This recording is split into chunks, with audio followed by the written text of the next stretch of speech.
It's the calm before the storm right here. Wait, how was I gonna start this off? I forgot. Oh yeah. That's an awfully hot coffee pot. Should I drop it on Donald Trump? Probably not, but that's all I got till I come up with a solid.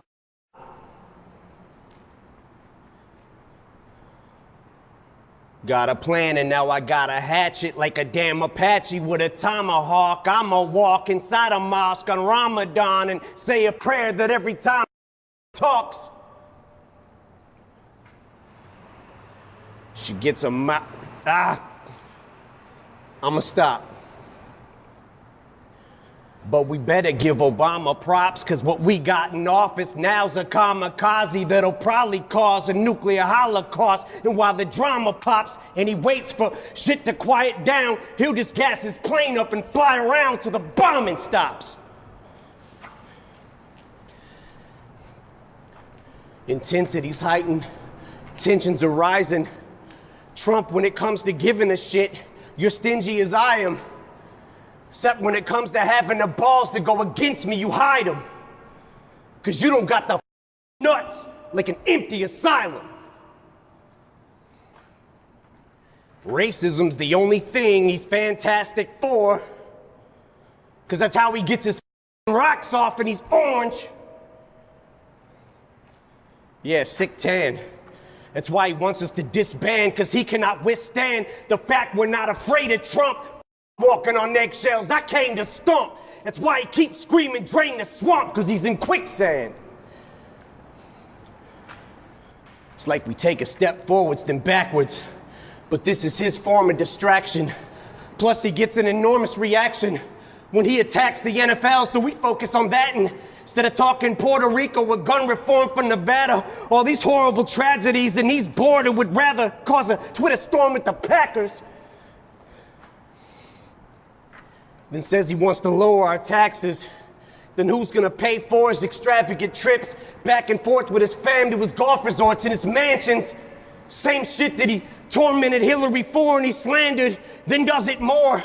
From his endorsement of banning support for the Klansmen, tiki torches in hand for the soldier that's black and comes home from Iraq and is still told to go back to Africa, fork and a dagger in this racist 94-year-old grandpa who keeps ignoring our past historical deplorable factors. Now if you're a black athlete, you're a spoiled little brat for trying to use your platform or your stature to try to give those a voice who don't have one. He says you're spitting in the face of vets who fought for us, you bastards. Unless you're a POW who's tortured and battered, cause to him you're zeros cause he don't like his war heroes captured. That's not disrespecting the military. That. This is for Colin. Ball up a fist. And keep that shit balled like Donald the bitch. He's gonna get rid of all immigrants. He's gonna build that thing up taller than this. Well, if he does build it, I hope it's rock solid with bricks. Cause like him in politics, I'm using all of his tricks. Cause I'm throwing that piece of shit against the wall till it stinks. And any fan of mine who's a supporter of his, I'm drawing in the sand a line. You're either for or against. And if you can't decide who you like more and you're split on who you should stand beside, I'll do it for you with this. You. The rest of America, stand up. We love our military and we love our country, but we hate Trump! It's only 24 hours in a day. Well, this is how we all break it down, and I'm if y'all indulge me, this is how we break it down, and this is not meant to step on anyone's toes or incite racial divisions by any means, but this is the thing, is that my son is dope. All four of us know my son going back to the late 90s from his Violator days, so we know that his his lyrical acumen is past awesome. It's atomic in his academic articulation of the anger we feel his in America.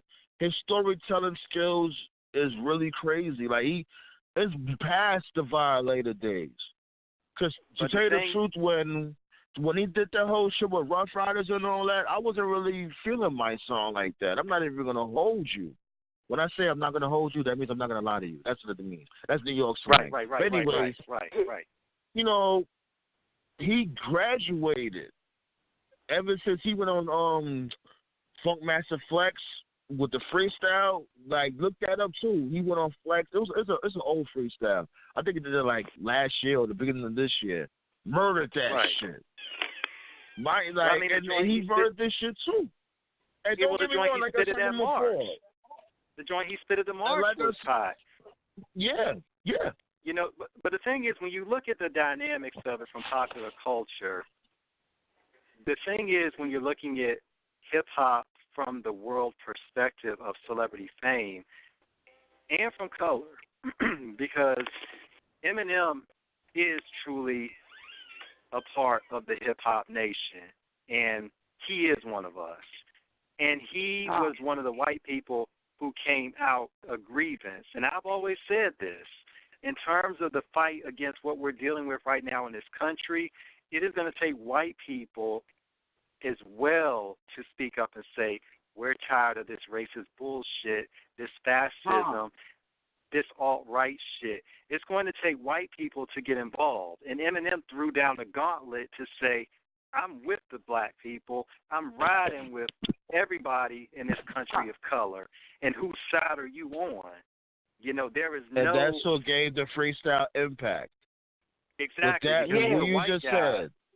Who would do it. But not only was he white, but not only was he white, he articulated fluidly, intelligently, and viscerally every type of venom that this current administration has injected into this nation of ours.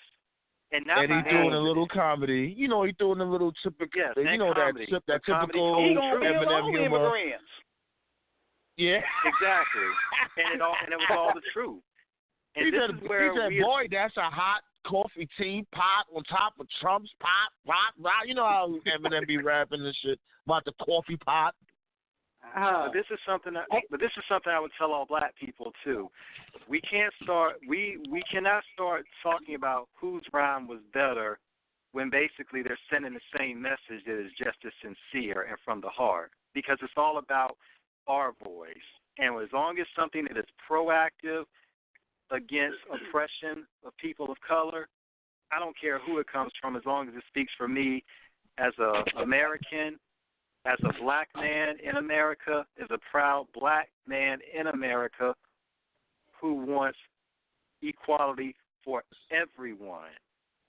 No, you're right. You're definitely right. But the thing is, the main thing I was saying is that because people will try to sit there and say I was blaming Eminem or whatever, or I'm like, no, it's not Eminem's fault. It's the media. No, it's not. The media left to stir shit up because the media could have put some shine on my song also, but just because Eminem has a bigger caliber. Yeah, exactly. Exactly. Like, we've been doing this shit for years, even before Trump is in office. As a matter of fact, come to think of it, Eminem been doing this shit for years too. Like, remember he did this shit with the whole Bush, with the whole the voter died shit, the voter died campaign against Bush. He remember that track with the video was like, that's not even Marsh, But a lot of people don't a lot of people don't remember that shit. Like I remember all of that. It's all marketing because at the end of the day, like I said, Eminem may not have nothing to do with that. At the end of the day, it's marketing because Eminem got an album coming out, so they gotta have that buzz. You know what I'm saying? They gotta have that buzz flowing because. Exactly. He got the people in his circle. He got the publicist. He got marketers, shit like that. He's worth, you know how much bread he's worth. So the shit at the end of the day is not going to be in his hands when it comes to the marketing. It's not. They're going to do this shit regardless, but he's not going to turn down the money. Exactly. And even with my son. Oh, please, yes, lady, go ahead. Well, I just want to add one thing to say what both of y'all were saying, because at the end of the day, like Sandman said, I love me some Eminem. So, but it wasn't his best performance. I've heard him go a lot harder, so I'm not comparing him to himself. I've heard a lot better from him. But the words that he utilized and the message coming from him in such a strong way with passion behind it, I think is what caught everyone's attention. And the fact that it is Eminem speaking so strongly from it, and with him, like, he wasn't sugarcoating shit. That nigga, he didn't try and say subliminal messages. That nigga outright told us how he felt, and then told his fans, nigga, if you ride with him or if you don't know how to split your vote when it come down to splitting hairs, nigga, fuck you, ride with him. The rest of y'all niggas, let's stand up. That right there, I think, is what made it like a wow factor, and I think that's why everybody's talking more about it, because they expect it from black folks. That's a ballsy move. That was a ballsy move on his behalf, because think about how many rappers today are scared to lose their fan base, because the way the game is structured now, it's kind of like rappers are basically elected politicians now. They don't want to piss off their fans. They don't want to say certain things. They don't want to do certain things. Their money supporters. Well, that's the thing. I don't think it's that much of a. I don't think it's that much of a ballsy move, because really think about the content that Eminem talks about in his music in the past. He's even talked about pedophilia. He even talked about having sex with his own mother. You know, all that shit. Person, period. Him coming out and coming down, and like you said, saying everything he said in the past. This is just icing on the cake. But for Eminem to have come out the way he did and rock with black folks so tough, and even speak against the racist white folks, not against white folks, but against racist white folks, as though he were black from the jump. He is a ballsy rapper, a ballsy person, and you can tell he don't give a fuck. He was going to get his market share however he was going to get it, and if somebody didn't support him, fuck him. So that nigga himself, and I'm going to call him a nigga because he a nigga in my eyes, but at the end of the day, that nigga himself is a ballsy public figure. So you right, saying, man, it's not too surprising, but with everything going on, like one of y'all just said, shit, people are scared to lose endorsements, supporters. He was just saying, everybody, even the NFL, they scared to lose money. They scared to lose all of this. But at the end of the day, and you got to, shit, Trump has money. He got people that have a bunch of money in high places, even in the hip-hop community, to support him with his retarded ass. So it could have been a damning situation to a certain extent, but at the end of the day, the fact that Eminem don't give a fuck, like, he doesn't give a damn what impact it caused. You know what it is, Sue Chilla? I'm glad you said that also, like, about basically him not scared of losing endorsements. Because really look at Eminem. Really, like, notice what he did throughout his career when it comes to him in public. You never seen Eminem driving no crazy type of cars, wearing all types of crazy jewelry, you know, shit like that. You see this dude look mad normal. Wear a hoodie, some sweats, probably some Jordans, maybe. He was dressed regular. He's a Jordan head. Nah, that ain't maybe. That nigga, he look, he's a Jordan dude. The most his footwear be flaming. He in the hot, in the at hot, the end of the day, that's the most expensive shit he will rock is a pair of Jordans. All right, $200 something for a pair of Jordans. Everything else is like what, a hoodie. He probably looks like Eminem. At the end of the day, he knows how to spend his money. That's what I'm trying to allude to. He knows how to spend his money. He saved his money, and that's why he's in a position to do shit. He didn't even get a haircut for the freestyle. He's saving $20 right there. You see how his hair looks on the freestyle? He look like a caveman. I'm saving every single penny just in case The endorsements want to just leave me alone. Fuck that. I'm not going to get a haircut. Hey, but they say that rich people act broke if they want to stay rich. They live like they broke. And broke niggas live like they rich. That's why they stay broke. Well, definitely. And two things on that end, because it definitely, what Chinchilla said earlier about businesses in the NFL, it ties into another bullet point that Eric had for tonight, but I'll close it with this. Eminem, for what he did for the aesthetics of it, was speaking from the common man who's fed up. My son is going to rap from the perspective of the black man in this country. And my thing is, do you really think they were going to put a black man out there? It's just icing on the cake. But for Eminem to have come out the way he did and rock with black folks so tough and even speak against the racist white folks, not against white folks, but against racist white folks, as though he were black from the jump. He is a ballsy rapper, a ballsy person, and you can tell he don't give a fuck. He was going to get his market share however he was going to get it, and if somebody didn't support him, fuck him. So that nigga himself, and I'm going to call him a nigga because he a nigga in my eyes, but at the end of the day, that nigga himself is a ballsy public figure. So you right saying, man, it's not too surprising, but with everything going on, like one of y'all just said, shit, people are scared to lose endorsements, supporters. He was just saying everybody, even the NFL, they scared to lose money. They scared to lose all of this. But at the end of the day, and you got to, shit, Trump has money. He got people that have a bunch of money in high places, even in the hip-hop community, that support him with his retarded ass. So it could have been a damning situation to a certain extent.